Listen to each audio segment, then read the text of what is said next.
Hello my dear learners, welcome to this lecture. आज के इस लेक्चर में हम समझने वाले हैं और जानने वाले हैं क्रोमोसोम्स के बारे में। बेसिक से लेके एडवांस तक की जो भी चीज हमें रिक्वायर्ड है एज पर अवर सिलेबस, हम वो यहां पर कवर अप कर रहे होंगे। तो चलिए फिर शुरू करते हैं बिना किसी देरी के। तो दोस्त, क्रोमोसोम्स का सर मतलब क्या है, समझते हैं। आइए, तो देखिए, क्रोमोसोम शब्द जो है वो दो शब्दों से मिलकर बना है, एक तो क्रोमो और एक सोम्स। तो सर, क्रोमो शब्द जो है वो शब्द क्रोमा से निकला हुआ है, जिसका मतलब क्या होता है, हमने प्लास्टिक्स में भी बात करी होगी इस चीज की, कलर। कलर तो क्रोमो मतलब तो क्या है सर, कलर। सर अब इसमें कलर का क्या मतलब है, क्रोमोसोम कलरफुल होते हैं क्या? अरे नहीं। जब हम इसको स्टेनिंग करते हैं, स्टेनिंग मतलब लेबोरेटरी में हम कुछ ना कुछ केमिकल्स डालते हैं हमारी स्लाइड्स के ऊपर, जिससे कि हमें वो क्लियरली विजिबल होता है।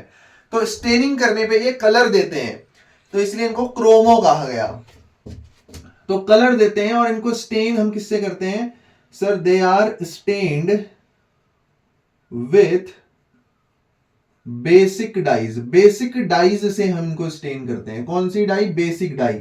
सर एसिडिक डाई क्यों नहीं डालते दोस्त? क्योंकि क्रोमोसोम किससे बना है? डीएनए से, और डीएनए अपने आप में एसिडिक है। अभी डिटेल में आता हूं इस चीज पे, ठीक है। और सोम्स मतलब क्या होता है सर? सोम शब्द आया है सोमा से। सोमा, सोमैटिक शब्द आपने सुना होगा, सोमैटिक सेल्स। ये शब्द यूज किसके लिए करते हैं सर? बॉडी के लिए। यानी कि क्रोमोसोम्स हमारे बॉडी के वो हिस्से हैं जो स्टेनिंग करने पे, बेसिक डाई से स्टेनिंग करने पे कलर देते हैं। अब अच्छे से उठा रहा हूं टॉपिक, डिटेल में उठा रहा हूं, बहुत ध्यान से समझना। मैं जस्ट एक बार वीडियो को चेक कर लूं कि सब चीज सही है।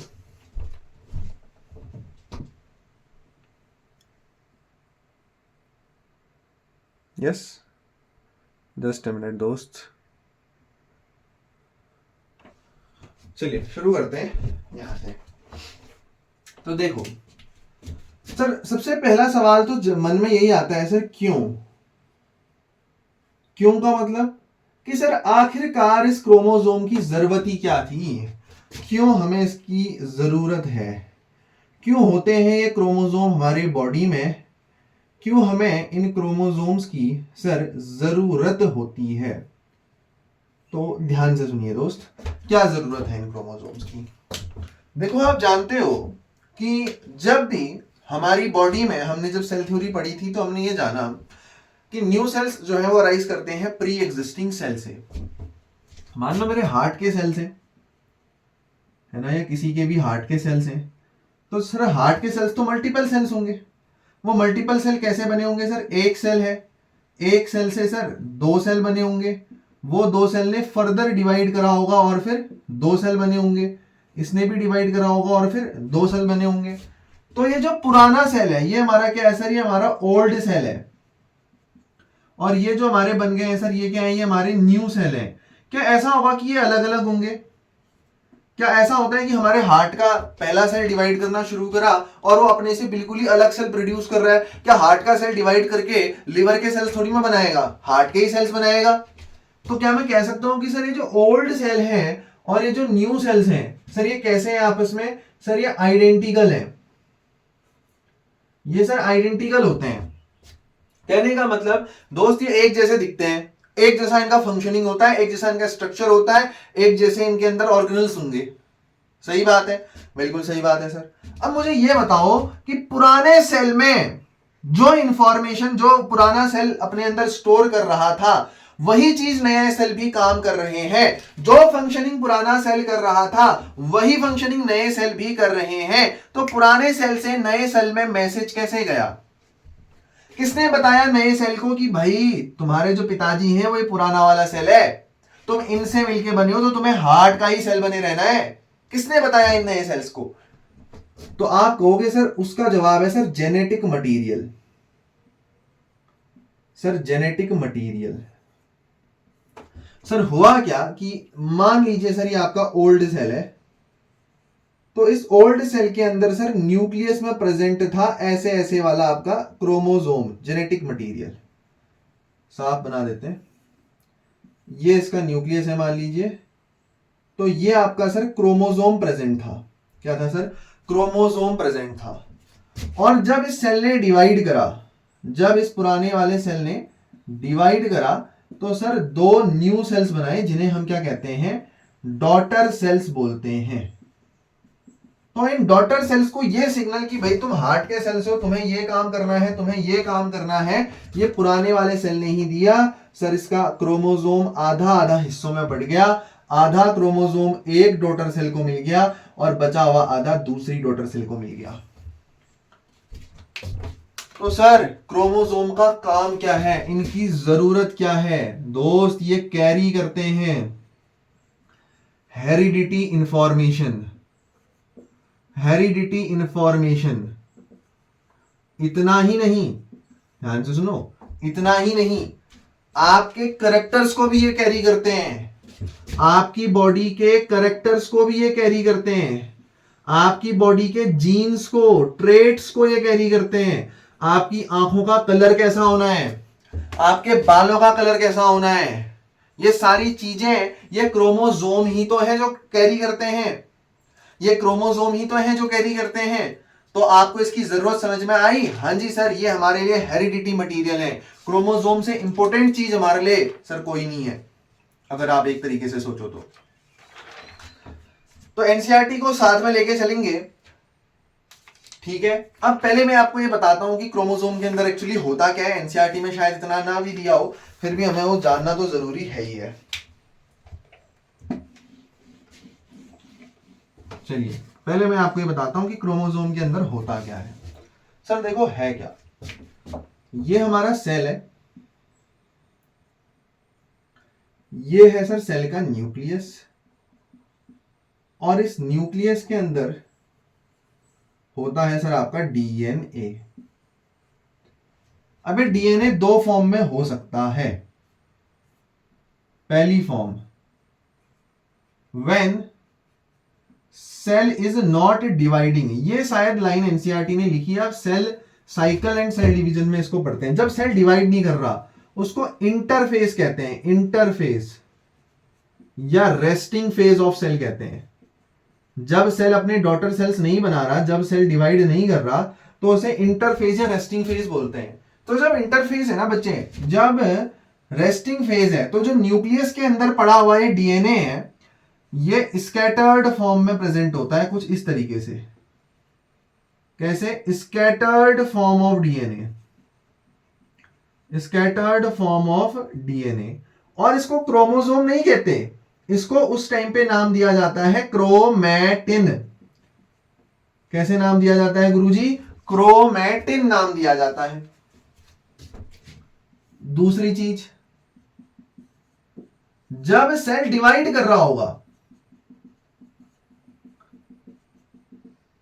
तो जो न्यूक्लियस के अंदर पड़ा हुआ डीएनए है, जो पहले कुछ इस तरीके से बिखरा था, किस फॉर्म में? क्रोमैटिन की फॉर्म में, वो क्या हो जाता है, उसकी पैकिंग हो जाती है और वो कंडेंस हो जाता है, कंडेंस हो जाता है और कुछ इस तरीके के गुरुजी स्ट्रक्चर बना देता है। कुछ इस तरीके के गुरुजी पैक होकर स्ट्रक्चर बना देता है, जिन्हें हम क्रोमोसोम कहते हैं। बताओ, ये क्रोमैटिन जो पहले तितर बितर पड़ा था, सेल के डिवाइड होने के टाइम पे क्रोमोसोम बना देता है। क्यों बनाता है गुरुजी? क्या जरूरत है क्रोमोसोम बनाने की? मैंने कहा ध्यान से सुनो, आपने ये तो पढ़ी दिया होगा कि एनिमल सेल्स में सेंट्रियोल्स प्रेजेंट होते हैं, जो कि स्पिंडल अपैरेटस, स्पिंडल फाइबर्स को जनरेट करेंगे सेल डिवीजन के वक्त। तो अगर मेरे को इस डीएनए को, देखो ये सेल तो डिवाइड करके दो डॉटर सेल्स बनाएगा ही बनाएगा, तो अगर मुझे इस बिखरे हुए डीएनए को डिवाइड करना है तो दो स्पाइडरमैन की तरह स्पिंडल फाइबर निकलेंगे। अगर नहीं भी पढ़ा तो cell cycle and cell division में पढ़ लोगे। तो वो डिवीजन आप इसको कैसे अलग कर पाओगे? इस डीएनए को बराबर बांट पाना पॉसिबल है क्या इस बिखरे हुए डीएनए को? नहीं पॉसिबल है। इसीलिए हमारा जो सेल है वो क्या करता है सर, वो इस तरीके से,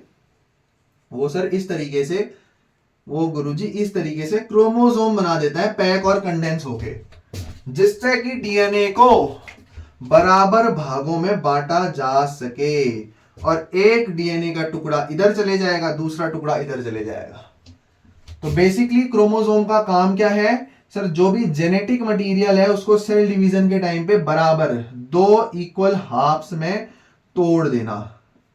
क्लियर है बात? हाँ जी सर, बिल्कुल हमें ये बात क्लियर है। आगे बढ़ सकते हैं। बिल्कुल सर, तो ये चीज आपको समझ में आई? हाँ जी सर, बिल्कुल समझ में आई कि क्रोमोसोम का जो काम होता है बेसिकली वो क्या होता है। अब मैं थोड़ा सा डार्क पेन से लिखूंगा जिससे आपको बढ़िया तरीके से दिख भी जाए। सर एक क्रोमोसोम दिखता कैसा है? एक क्रोमोसोम दिखता कैसा है? लुक, जरूरत क्यों है देख लिया। अब देखते हैं ये दिखता कैसा है, how it looks, how it looks like. ये भी एक प्रश्न है गुरुजी हमारे मन में जो आया, और एनसीईआरटी ने भी दे रखा है। एनसीईआरटी में देखो कुछ डायग्राम में गड़बड़ी है, मैं आपको बताऊंगा कहां पे। तो एक क्रोमोसोम दोस्त कुछ ऐसा दिखता है।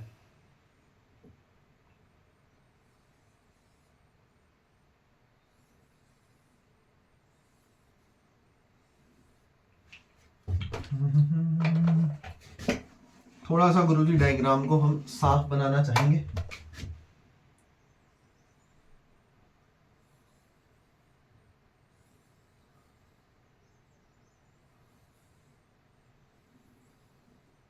ये देखो, ये क्रोमोसोम है, कुछ ऐसा दिखता है सर। ये सर जहां पे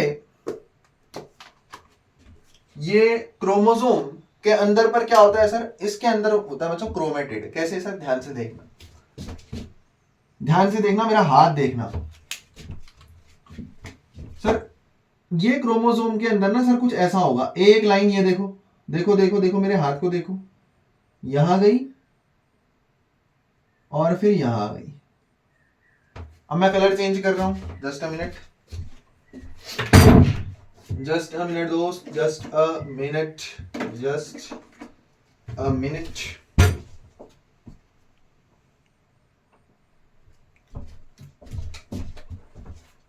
अब मेरा हाथ देखो, ये है सर दूसरा वाला लाइन जो मैंने बनाई, ये है सर दूसरा क्रोमेटिड। तो हमने क्या कहा दोस्त, नाम, नामकरण ध्यान से देखना सर जी। इसको हमने नाम दिया फर्स्ट क्रोमेटिड, वैसे एसटी लिखना नहीं चाहिए, फर्स्ट क्रोमेटिड। रोमन नंबर्स को फर्स्ट सेकंड थर्ड करके ही पढ़ा जाता है। और सर इसको हमने नाम दे दिया क्या बच्चों, सेकंड क्रोमेटिड, सेकंड क्रोमेटिड। अब बच्चों ये जो दोनों क्रोमेटिड हैं, ये जहां पर जुड़ रहे हैं, ये जहां पर जुड़ रहे हैं, ध्यान से देखिए, ये मोटा हिस्सा है, मोटा हिस्सा है, मोटा हिस्सा है, आते आते यहां पर एक कंस्ट्रिक्शन है। कंस्ट्रिक्शन कहने का मतलब सर, मान लो मैं घर से निकला निकला निकला निकला, रोड में गड्ढा आ गया, तो उस गड्ढे को जहां पर ये पिचक रखे हैं, पिचक रखे हैं, उसको बोलते हैं कंस्ट्रिक्शन। क्या बोलते हैं? कंस्ट्रिक्शन बोलते हैं। तो सर ये दोनों के दोनों जो क्रोमोसोम्स हैं, ये एक ही जगह पर आके मिल रहे हैं, एक जगह पे इनका कॉमन कंस्ट्रक्शन है। क्या आपको दिख रहा है? हाँ जी सर, हाँ जी सर। तो सर इस कंस्ट्रक्शन का क्या नाम है? इस कंस्ट्रक्शन को सर क्या नाम दूं? मैंने कहा ध्यान से देखो, ये वो कंस्ट्रक्शन तो नहीं है गुरुजी, बिल्कुल यही कंस्ट्रक्शन है। तो इस कंस्ट्रक्शन का नाम होता है बच्चों, क्योंकि पहला कंस्ट्रक्शन है, तो इसको प्राइमरी कंस्ट्रक्शन बोलते हैं, प्राइमरी कंस्ट्रक्शन बोलते हैं। या तो प्राइमरी कंस्ट्रक्शन बोल दो, ठीक है सर, या तो प्राइमरी कंस्ट्रक्शन बोल दो, या इसे यूनिवर्सल कंस्ट्रक्शन भी बोलते हैं, क्योंकि ये ऐसा कंस्ट्रक्शन है जो दुनिया के हर क्रोमोसोम में मिलता ही मिलता है। या तो प्राइमरी बोल दो, या मेरे दोस्त, मेरे भाई, मेरे बंधु, मेरे सखा, आप इसको यूनिवर्सल कंस्ट्रक्शन बोल दो। और इसका एक और नाम होता है जो कि बहुत फेमस है सर, सेंट्रोमेयर, सेंट्रोमेयर।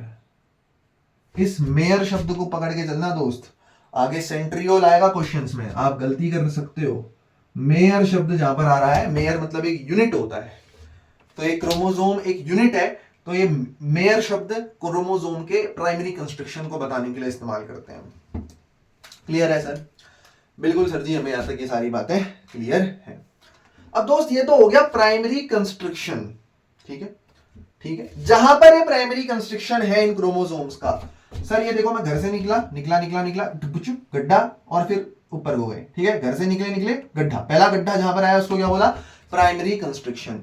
क्या ये दोनों क्रोमोसोम एक कॉमन कंस्ट्रक्शन से जुड़े हुए हैं? हाँ जी सर। तो बच्चों ऐसे क्रोमोसोम्स को जो कॉमन कंस्ट्रक्शन से जुड़े हुए होते हैं, ये अलग अलग क्रोमोसोम के हिस्से तो है नहीं, है तो सिंगल ही क्रोमोसोम के हिस्से, तो इन्हें बोल दिया जाता है गुरुजी सिस्टर क्रोमेटिड। गुरुजी ये पहला क्रोमेटिड लाल वाला, ये नीला वाला दूसरा क्रोमेटिड, कंबाइनली क्या बोलेंगे? Sister chromatid. सिस्टर क्रोमेटिड क्या बोल दिया गुरुजी?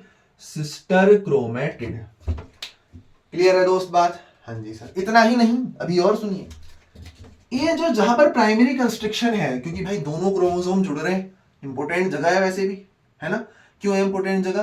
क्योंकि जो स्पिंडल फाइबर आप फेंकोगे ना, वो यहीं पे आके चिपकेगा सेल डिवीजन के दौरान। सेल डिवीजन के दौरान क्रोमोसोम डिवाइड कैसे हो सकता है? सर क्रोमोसोम ने अपना जेनेटिक मटेरियल बराबर बांट दिया है। जो हमारे पास डीएनए था, क्रोमोसोम ने इसको बराबर दो हिस्सों में बांट दिया है, पहला क्रोमेटिड और दूसरा क्रोमेटिड, दो बराबर हिस्से हो गए हैं। कमॉन सर, पहला क्रोमेटिड दूसरा क्रोमेटिड दो बराबर हिस्से हो गए हैं। अब जब सेल डिवीजन के दौरान हमारे स्पिंडल फाइबर्स यहां पर आएंगे, तो वो इन दोनों के प्राइमरी कंस्ट्रक्शन पे ही अटैक मारेंगे और अटैक मार के इन दोनों को उखाड़ फेंकेंगे। गुरुजी नहीं आई फील? अरे मैंने कहा यार, अगर स्पिंडल फाइबर आएगा, अगर स्पिंडल फाइबर आएगा, एक इधर से जुड़ेगा एक इधर से जुड़ेगा, तो वो तेरे क्रोमोसोम के ऐसे दो हिस्से बना देगा, एक सिस्टर क्रोमेटिड इधर और एक सिस्टर क्रोमेटिड इधर। कैसे गुरुजी?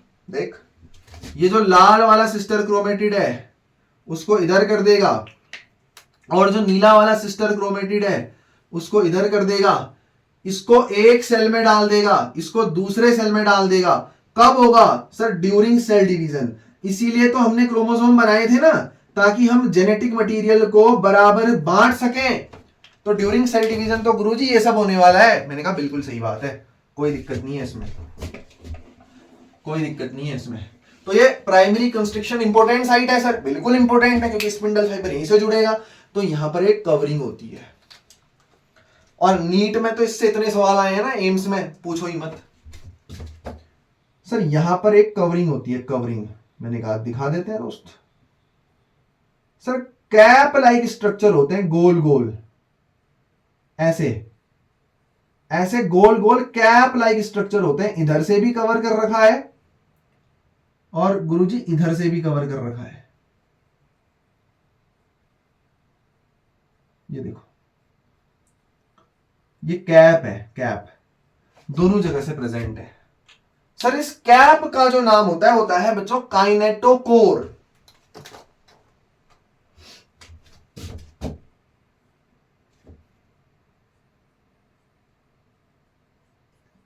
काइनेटोकोर ये क्या होता है गुरुजी? ये एक प्रोटीनेशियस, प्रोटीनेशियस मतलब प्रोटीन का बना होता है, डिस्क लाइक स्ट्रक्चर होता है, present on primary construction, construction of chromosome, CHR लिख देते हैं शॉर्ट में। उसके बाद spindle fibres attach to it, है ना? सेल डिवीजन के दौरान जो स्पाइडरमैन की तरह जो स्पिंडल फाइबर आने वाले हैं, वो गुरुजी आके इसी पे जुड़ते हैं। इस पे बच्चों, इस काइनेटोकोर पे, इस काइनेटोकोर पे। क्लियर है बात? हाँ जी सर जी, बिल्कुल ये बात हमें क्लियर है। सर क्या इतना ही स्ट्रक्चर है? मैंने कहा थोड़ी बात और है, अगर मैं आपको बताऊं तो, बीइंग ऑनेस्ट। वो बात क्या है जरा समझना। हर क्रोमोसोम पे तो नहीं होता ऐसा, लेकिन कुछ कुछ क्रोमोसोम में क्या होता है, ये पहली जो फुचुक हुई, पहला जो गड्ढा आया रोड में, उसके बाद एक और गड्ढा देखने को मिलता है। वो गड्ढा क्या है सर? वो गड्ढा ये है कि दोस्त यहां पर एक गड्ढा आ जाएगा, सेकेंडरी कंस्ट्रक्शन। यस, एनसीईआरटी ने यही गलती कर रखी है। एनसीईआरटी ने क्या कर रखा है बताऊं? ऐसे गड्ढे तो बना रखे हैं छोटे छोटे, और फिर उसके ऊपर ऐसे बड़े बड़े बल्ब भी लगा रखे हैं, जिसे सैटेलाइट कहते हैं। एनसीईआरटी ने क्या करा है, देखो बच्चों मैं आपको बताता हूं। ये आपका क्या है, ये आपका क्या है, ये है दोस्त सेकेंडरी कंस्ट्रक्शन। सेकेंडरी कंस्ट्रक्शन, और ये जो है सेकेंडरी कंस्ट्रक्शन के ऊपर जिस जिस क्रोमोसोम में सेकेंडरी कंस्ट्रक्शन होगा उसी के ऊपर तो ये प्रेजेंट होगा। अगर सेकेंड कंस्ट्रक्शन ही नहीं है तो फिर ये बल्ब जैसा स्ट्रक्चर कहां से आएगा, है ना? तो इसको बोलते हैं सैटेलाइट। सैटेलाइट, इसमें सैटेलाइट डीएनए भी इसको कहा जाता है। इसके अंदर जो डीएनए होगा उसे सैटेलाइट डीएनए कहा जाएगा। ठीक है ठीक है। तो सर ध्यान से सुनना, ये जो सेकेंडरी कंस्ट्रक्शन है वो ये छोटी सी जगह है, और ये है सैटेलाइट डीएनए। एनसीईआरटी ने इस गोले को ही क्या कह दिया है, सैटेलाइट कंस्ट्रक्शन कह दिया। ये गोला कंस्ट्रक्शन नहीं है, एनसीईआरटी ने इस गोले को कंस्ट्रक्शन कहा, बिल्कुल गलत है। ये गोला सैटेलाइट है, सैटेलाइट डीएनए इसको बोलते हैं। सर सैटेलाइट क्यों बोलते हैं? सैटेलाइट क्यों? भाई बहुत छोटा होता है, ये बहुत छोटा होता है। ये दोनों जो है ये बहुत छोटे, वेरी स्मॉल, एक्सट्रीमली स्मॉल होते हैं, एक्सट्रीमली स्मॉल होते हैं। देयरफॉर ये नॉन स्टेनिंग होते हैं। Non staining, sir non staining मतलब कलर डालोगे ना अगर इनके ऊपर, स्टेन करोगे ना इनको लैब में, ये कलर नहीं शो करेंगे। भाई अगर कोई चीज बहुत छोटी है, बहुत बहुत ही छोटी है, और उस पर आपने कलर डाल दिया तो क्या फर्क पड़ जाएगा? दिखेगा थोड़ी में वो। तो ये नॉन स्टेनिंग पार्ट होता है। ये प्रेजेंट होते हैं ऑन सम क्रोमोसोम्स। अरे भाई ऐसे ही अंदाजा लगाओ, मेरे आसपास इतने बैक्टीरिया हैं, क्या वो मेरे को दिख रहे हैं? बैक्टीरिया तो अबंडेंट है हर जगह, अभी भी मेरे आसपास कितने बैक्टीरिया होंगे ना जाने, लेकिन मेरे को दिख रहे हैं? नहीं दिख रहे। अब मैं यहां होली का कलर डाल दूं तो बैक्टीरिया दिख थोड़ी में जाएगा, वो तो इतना छोटा है ना? तो वैसा ही इनका भी है, नॉन स्टेनिंग होते हैं ये, और they are present on some chromosomes only. हमारी बॉडी में अगर बात करूं तो सिर्फ 10 क्रोमोसोम्स में, ओनली 10 क्रोमोसोम्स में हमारी बॉडी के, अवर बॉडी, ये जो सैटेलाइट है ये प्रेजेंट रहता है सिर्फ 10 क्रोमोसोम में, सिर्फ 10 क्रोमोसोम में। ठीक है दोस्त, सेट क्रोमोसोम्स इनको आप कह सकते हो। इतनी छोटी छोटी बातें हैं, ये आपको पता होनी चाहिए। जल्दी नोट करेंगे।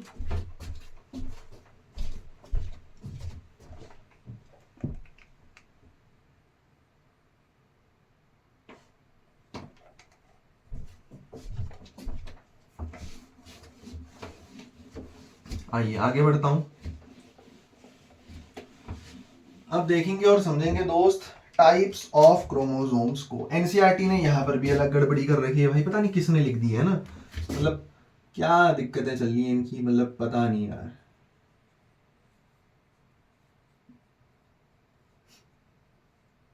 आप कोई अच्छी अच्छी रेफरेंस किताबें उठा लो, उन सब में आपको करेक्शन मिल जाएगा, सब में एक ऑथर नहीं कह रहा, सब ऑथर कह रहे हैं।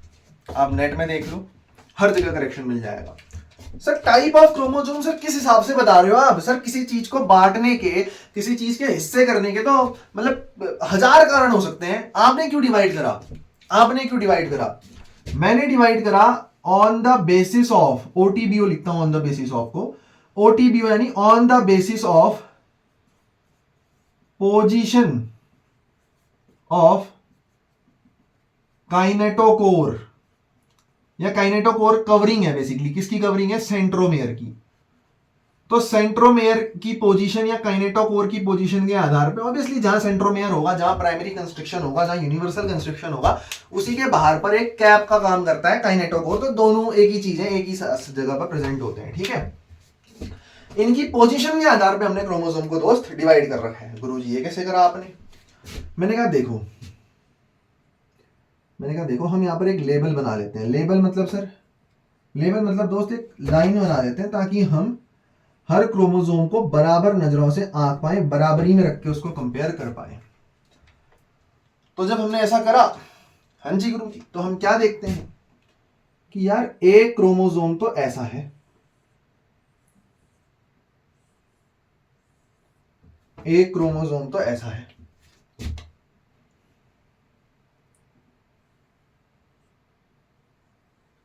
सर हमने क्या देखा इस क्रोमोसोम में कि हमारी आंखें खुली ही खुली रहेगी।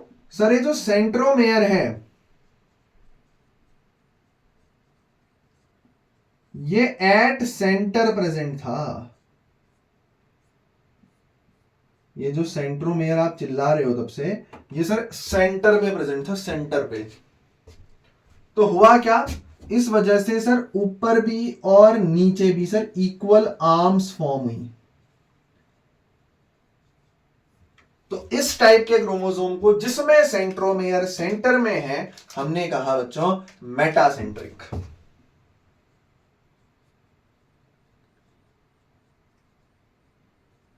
अच्छा, अब जैसे आप अगर थाने में तो क्यों ही जाओगे यार तुम, लेकिन एक बात है, अगर आप वैसे पिक्चर तो देखते ही हो, तो वहां आपने सुना होगा सर, क्या सुना होगा दोस्त, आपने ये जरूर सुना होगा वहां पे, क्या सर जी, कि एक इंस्पेक्टर होता है और एक सब इंस्पेक्टर होता है। बड़ा कौन होता है सर? इंस्पेक्टर। सब इंस्पेक्टर यानी जो भी इंस्पेक्टर की जितनी औकात नहीं है उसकी, वो पहुंचने वाला है, उसका प्रमोशन होगा तब वो इंस्पेक्टर बनेगा। तो इंस्पेक्टर के नीचे जो आएगा वो सब इंस्पेक्टर है। ऐसे डिस्ट्रिक्ट मजिस्ट्रेट है, डीएम है कोई, और सब डिस्ट्रिक्ट मजिस्ट्रेट बना नहीं है वो अभी डिस्ट्रिक्ट मजिस्ट्रेट, अब बनेगा, सब है वो, उसके नीचे आ रहा है वो। तो सेम यही कारण है कि अगर ये जो सेंट्रोमेयर है, yes yes yes yes yes, अगर ये जो सेंट्रोमेयर है, yes yes yes yes yes, ये जो सेंट्रोमेयर है, ये क्या हो जाए, बहुत दूर तो नहीं, बहुत दूर तो नहीं, ये स्लाइटली अवे फ्रॉम सेंटर हो, स्लाइटली अवे फ्रॉम सेंटर हो, यानी कि एकदम किनारे पे थोड़ी में है ना। तो सब टर्मिनल, किनारे में है तो टर्मिनल, अभी टर्मिनल में पहुंचा नहीं है, ये सब टर्मिनल है, अभी टाइम है इसको टर्मिनल में पहुंचने में, तो सब टर्मिनल। तो इस वजह से क्या होगा दोस्त, इस वजह से क्या होगा सर, सर एक बन जाएगी आपकी लॉन्ग आर्म, एक बन जाएगी आपकी शॉर्ट आर्म। तो सर ये जो लॉन्ग आर्म है इसको क्यू बोलते हैं, शॉर्ट आर्म को पी बोलते हैं, लिख लो। पी का मतलब क्या है सर, शॉर्ट आर्म, और क्यू का मतलब क्या है सर, लॉन्ग आर्म। हर क्रोमोसोम में बनते ही नहीं है, किस में बनेंगे सर, जैसे एक तो बन गए दोस्त आपके सब मेटासेंट्रिक में। सब मेटासेंट्रिक मतलब, मेटासेंट्रिक क्या था, बीच में सेंट्रोमेयर, बीच में नहीं है ये, बीच में पहुंच जाएगा अगर इसका प्रमोशन हो जाए तो। अब इसका प्रमोशन तो होने से रहा, तो बीच से थोड़ा दूर है, इसलिए सब मेटासेंट्रिक, सब शब्द का इस्तेमाल करा हमने, सब मेटासेंट्रिक। अगला सर, अगला क्या है, मान लो दोस्त ये जो सेंट्रोमेयर है ये बहुत किनारे पे पहुंच जाए, दो एक्सट्रीमली शॉर्ट आर्म्स और दो एक्सट्रीमली लॉन्ग आर्म्स।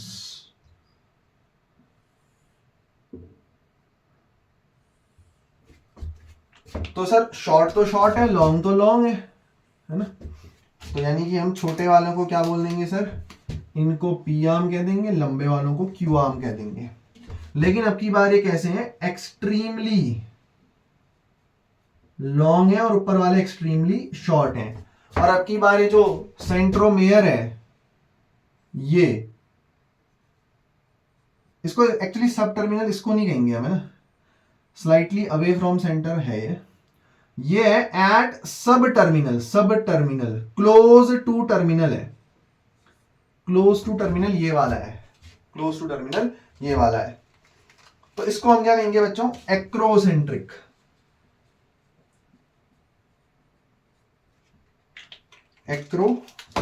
एक्रोसेंट्रिक।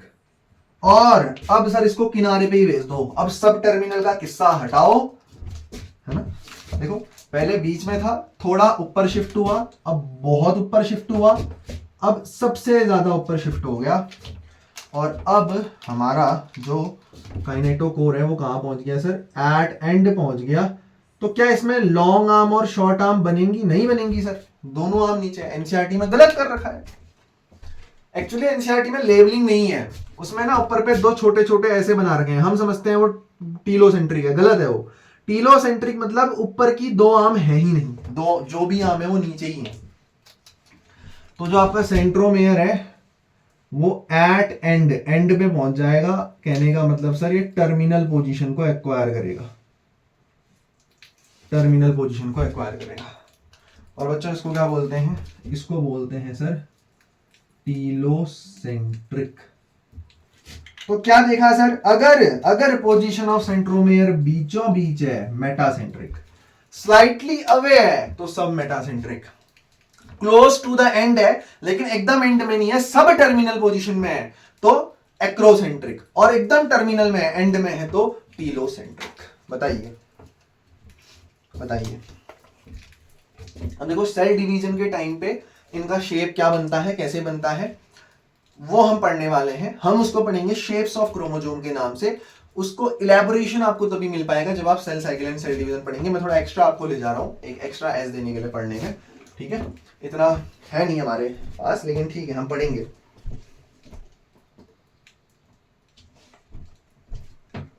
तो लास्ट हेडिंग बनाएंगे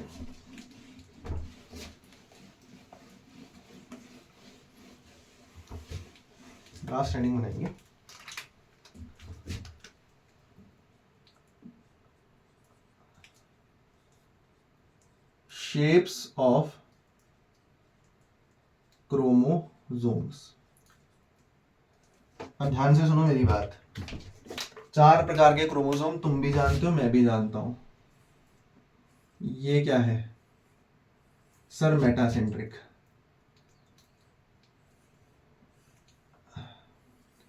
ये क्या है? सब मेटासेंट्रिक। ये क्या है? एक्रोसेंट्रिक। और ये क्या है? टीलोसेंट्रिक। क्या आप मानते हो कि इन सब के किनारों में बच्चों, इन सब के किनारों में क्या प्रेजेंट होगा सर? काइनेटोकोर प्रेजेंट होगा। तो सर बनाने का ना तरीका होता है, बनाने का सर होता है तरीका।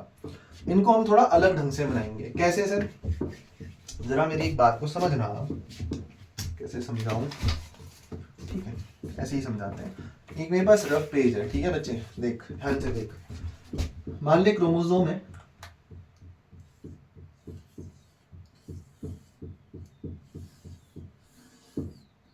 ये देख, ये मैंने दोस्त एक क्रोमोसोम बनाया है। ये 4 लोब है क्रोमोसोम के, ये 4 लोब्स है क्रोमोसोम के। 1 लोब, 2 लोब, 3 लोब, 4 लोब। अभी तक मैं तेरे को क्रोमोसोम ऐसे दिखा रहा था, टॉप व्यू। अब अगर तू इस क्रोमोसोम को ऐसे देखेगा, ऐसे नहीं देख रहा, तू ऐसे नहीं देख रहा। आप क्रोमोसोम को, तेरे को दिख रहा होगा ये। अब तू क्रोमोसोम को ऐसे नहीं देख रहा, ये गलत है। अब मैं ऐसे नहीं दिखा रहा, अब मैं इस क्रोमोसोम को ऐसे करके दिखा रहा हूं, ऐसे करके। तो तेरे को पता है क्रोमोसोम तेरे को कैसे दिखेंगे? तेरे को पता है क्रोमोसोम तेरे को कैसे दिखेंगे? ये तेरे को कुछ ऐसे दिखेंगे सर। ये एकदम बीच बीच में जो है ये सर मेटासेंट्रिक। सर बीच से थोड़ा किनारे में, सर बीच से थोड़ा किनारे में सब मेटासेंट्रिक। थोड़ा सब टर्मिनल पोजीशन में सर तो एक्रोसेंट्रिक। और लास्ट में सर आपका क्या है? टीलोसेंट्रिक। तो मैंने आपको दूसरा रिप्रेजेंटेशन दिया। अगर आप इस एंगल से नहीं सोचोगे तो आप कभी इस टॉपिक को समझ नहीं पाओगे, रटते रह जाओगे। ठीक है? सब मेटासेंट्रिक को ना थोड़ा जो बड़ा वाला लोब है वो आप यहां बनाना। क्यों बनाना? उसका रीजन है, तभी आप थोड़ा सा समझ पाओगे इसको। ठीक है? अब इन सबके पास क्या होगा सर, काइनेटोकोर होगा। ये काइनेटोकोर बनाया, ये काइनेटोकोर बनाया, ये काइनेटोकोर बनाया, ये काइनेटोकोर बनाया। क्लियर है बात? अब सर यहां पर स्पिंडल फाइबर डाल के इसको खींचा खींचा खींचा, कब खींचा? सेल डिवीजन के दौरान। ये शेप्स होते हैं actually during the cell division, ठीक है। तो ऐसे जब आप इसको खींचोगे दोस्त, तो ये कुछ ऐसे स्ट्रक्चर में नहीं बन जाएगा? खुद ही विजुअलाइज करना, मैंने इसको खींचूंगा कुछ ऐसा स्ट्रक्चर बन जाएगा। अच्छा, इसको खींचूंगा तो कुछ ऐसा स्ट्रक्चर बन जाएगा। खुद विजुअलाइज करना, खुद, ठीक है। अच्छा, इसको खींचूंगा तो क्या कुछ ऐसा स्ट्रक्चर बन जाएगा। और मैं तो आपको रिप्रेजेंटेशन दे रहा हूं, मैं कौन होता हूं कैसा स्ट्रक्चर बन जाएगा बताने वाला। प्रभु ने हमें जैसा बनाया है, जब हमने माइक्रोस्कोप से देखा तो हमने पाया कि ऐसा स्ट्रक्चर बनता है। अब मेरा काम है बेस्ट मेथड निकालना कि आपके मन में वो फिट हो जाए, और वो मेथड में निकाल रखिए। देखो, इसको खींचा सर, इसको खींचा, क्या ये कुछ खींच के ऐसे आ जाएगा मेरे हाथ में? स्पाइडरमैन बन जाना है आपको बस। तो खुद देखो इसका शेप कैसा है, क्या बन गया सर? वी बन गया। तो ये वी शेप बनता है। क्या बन गया सर? ये तो एल बन गया, ये एल शेप बनता है। क्या बन गया? देखो ध्यान से देखो, क्या बन गया सर? जे बन गया, ये जे शेप्ड बनता है। और ये सिंपल डंडी बनी सर, क्या बन गया? आई बन गया सर, ये आई शेप बनता है। तो वी एल जे आई ये शेप बनती है आपकी मेटासेंट्रिक, सब मेटासेंट्रिक, एक्रोसेंट्रिक और टीलोसेंट्रिक की रिस्पेक्टिवली मतलब जिस ऑर्डर में मैंने नाम लिए उसी ऑर्डर में अल्फाबेट थे। So that is all about your chromosomes. आशा करता हूं आपको सारी चीजें इसके रिगार्डिंग समझ में आई होंगी। क्रोमोसोम्स को समझने का एक नया पर्सपेक्टिव आपको मिला होगा। आपने इस लेक्चर को काफी ज्यादा एंजॉय करा होगा, और जो कॉन्सेप्ट्स मैंने आपको बताए हैं वो आपको बहुत हेल्प करेंगे और आपका कॉन्फिडेंस लेवल से जरूर बूस्टअप होगा। चलिए मिलते हैं नेक्स्ट वीडियो में, तब तक के लिए good bye and take care.